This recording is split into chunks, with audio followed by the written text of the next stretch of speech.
Gundi. Sorry, can I call you Gundi?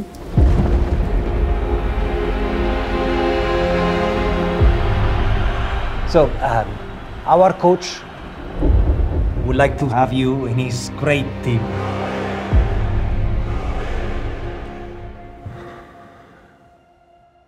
So, what do you say? Гоше, ще можеш да играеш в неделя, нали? Не само ще играя, аз мисля да влизам в атака.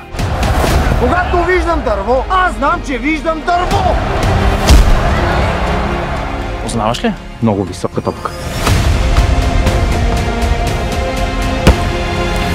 Кой беше този лонгур? Футболист от дружество.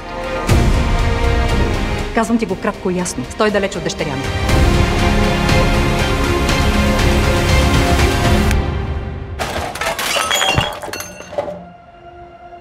Възможно за Левски!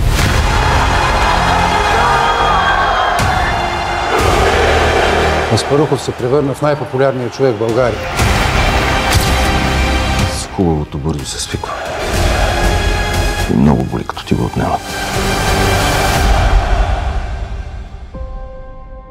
Сбъдна ми се една от двете мечти. Поканиха ме да играя в националния. А втората?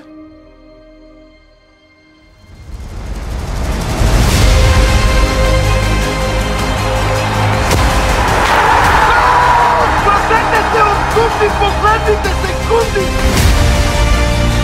Жена ти няма да може да се намери работа, ако аз реша.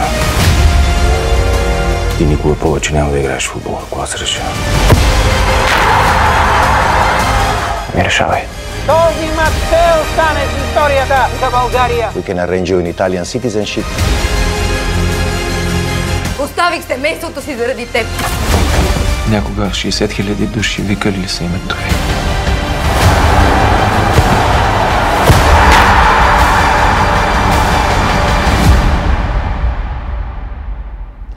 Аз тези хора няма да ги предам.